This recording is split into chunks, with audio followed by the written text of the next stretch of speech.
Oi, kerta kaikkiaan. Oli lauantai aamu, se oli kello 8 kun me tultiin tänne. Me ollaan nyt tehty kello 8, kello tulee kohta 1, eli me ollaan tehty melkein 5 tunnin työpäivä. Et sillä lailla, kohta tuossa ison salin puolella alkaa häät, eli me ei voida nauhoittaa tänne enempää tänään, mutta mitä 3 biisiä meillä on purkissa. Kyllä. Ja mä tiedän, jos muut kysytään, niin soitto, tatsi ja fiilis ja yleensä pitää homman fiilis, niin tänään on ollut kaikkein parhaimmillaan.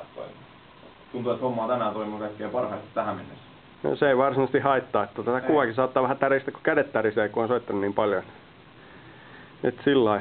Mutta nyt mennään kotiin ja syödään ja kuunnellaan ja katsotaan, torpataanko sittenkin koko tämän päivän tämänkin päiväsalto, niin kuin pari edellistä päivää on tapahtunut.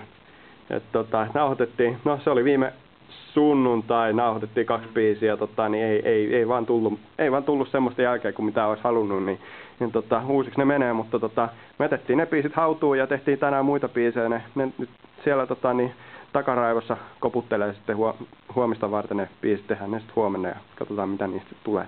Tällä kertaa tulee valmistakin. Että silleen, ei tässä sen kummempaa. Over and out. Thank you.